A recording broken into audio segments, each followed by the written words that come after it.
Marco Tolussi. I'm a PhD student from the University of Padua. This is briefly the outline of the presentation.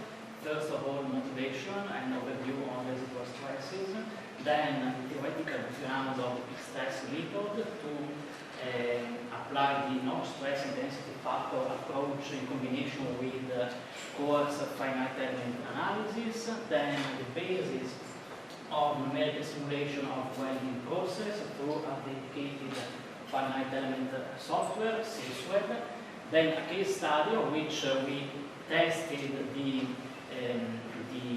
applicability of the peak stress method, finally some outcomes and conclusions.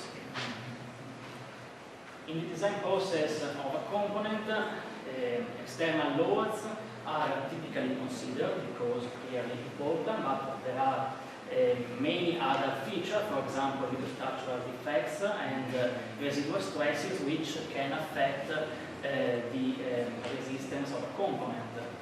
Depending on the degree of clamping, we can have high residual stresses and low distortions, or high distortion and low residual stresses.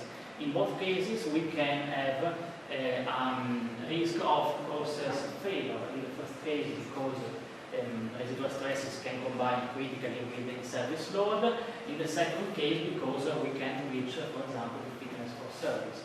It is therefore of interest and useful to have a practical method to compute rapidly these residual stresses, to include them, for example, in fatigue life design.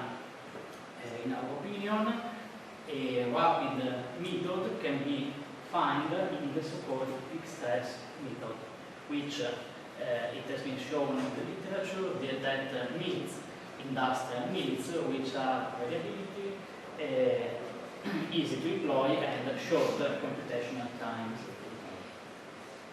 For what concerns the theoretical background of the method, if we consider generally a weld geometry modeled as a sharp V-notch, we have that stresses in this zone are singular. For example, this is a two-to-flange weld joint, generally loaded with an axial force, a bending moment, and a torsion moment.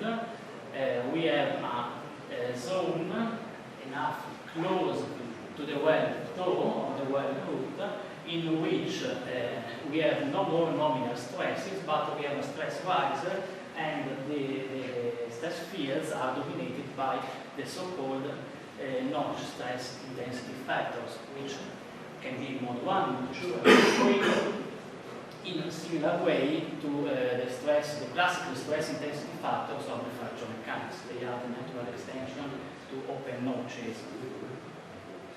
Stress singularity exponents, lambda 1, 2, and 3, are the eigenvalues of the William analytical solution, and are dependent on the notch opening angle.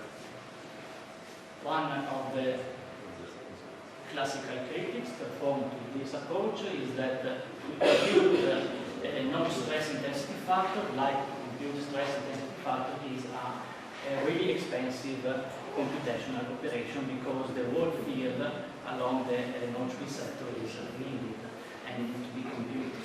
Therefore, in 2007, Professor Meneghetti, professor from the University of Padua, formalized the so-called peak stress method. This is an approximated method according to which this relation exists between the mode 1 notch stress intensity factor and the first principal stress computed on the node located at the singularity. Similar relations have been derived for mode 2 and mode 3. So, mode 1, mode 2, and mode 3 notch stress intensity factors can be computed once computed the corresponding stresses on the node of singularity. This length dimension R is the dimension of the finite element mesh pattern, whereas these constants are obtained by a proper calibration of the method. For example, these constants have been obtained with these matching rules, obtained by means of ANSYS finite element code with two-dimensional 4-node, so linear elements. A mesh pattern like this is signified to have two elements which share the node, the tip, the weld in this case. This is the free mesh pattern automatically generated by ANSYS. And at least, in case of mode 1 loading, 3 finite elements along the thickness. Other rules, of course, have to be obtained for mode 3 or other conditions. Fixed stress method has been properly calibrated for linear static analysis in ANSYS environment. Here we want to show that it remains valid after a proper calibration to estimate, rapidly estimate the residual notch stress intensity factors due to the welding process. So after the fixed stress method can be applied also in case of nonlinear transient analysis like those typically of the welding process. For this purpose, we used the commercial software dedicated Sysweld, and we performed a thermal analysis in which we consider effects of temperature, heat loss, heat input, and all phase transformation, and then this output was considered as input to the mechanical analysis to compute stresses. The boundary conditions of the thermometallurgical formulation are room temperature, heat loss for convection, heat loss for radiation according to Stefan Boltzmann, and the energy, the most important, the thermal energy flow, which is represented by the heat source of the welding torch. Like heat sources, there are many solutions. In case of arc weld process that we want to simulate, we use, this is the commonly used in literature, double ellipsoid Goldak source according to Goldak.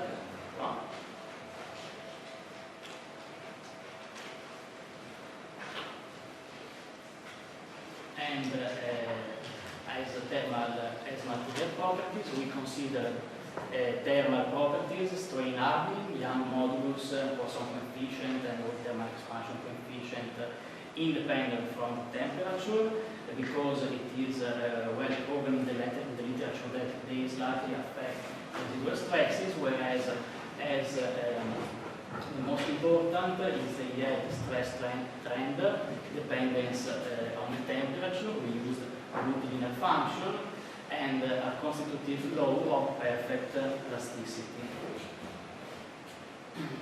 Many material models are defined in Sysweld. To give a general meaning to this work, we consider both a steel, classical structural steel, and a light alloy, that is an aluminum alloy in this case.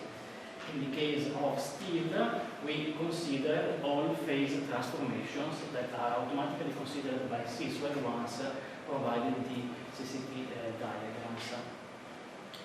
Also, the fusion controlled phase transformation and displacement transformation have been considered with the Leblanc model. This is the studied geometry. Is a butt weld joint.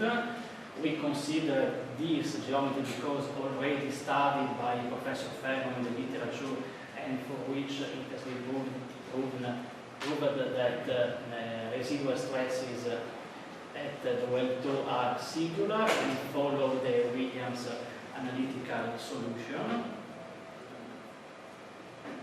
We performed uncoupled thermomechanical analysis in Sysweld with generalized plane strain condition, linear isoparametric elements, perfect plasticity, thermal boundary condition on all the three edges.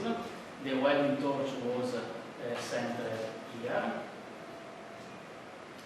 And these are the qualitative output of the simulation. On the top left, we have the temperature distribution at the time at which the torch passes over the section under consideration. In red, we have the molten zone. On the top right, we have the final deformation shape after all the welding process simulation. And on the bottom, we have stress contour, tangential and radial at weld toe in a cylindrical frame of reference centered here. It is possible to see that they are singular. So we performed finite element analysis both with the classical very refined mesh typical of notch mechanics and fracture mechanics. The order of magnitude of the minimum element was about 0.1 micron, and then with a really coarse finite element pattern typical of the peak stress method, in which the order of magnitude of the minimum element was about 0.1 millimeter. So by passing from this mesh to this mesh, we have 2,700 elements that become 700 elements. And the time for the solution is reduced in this case of about 5 times. So a really advantage computational time.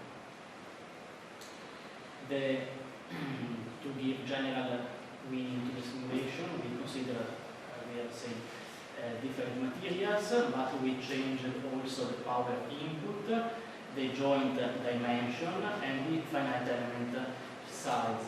What we have found is that the ratio of the notch stress intensity factor of mode 1 to the peak stress computed on the node at the singularity is constant. The constant is about 1.7, and the difference is on the notch stress intensity factor computed with the fine mesh and those computed with the peak stress, those estimated with the peak stress method are really small.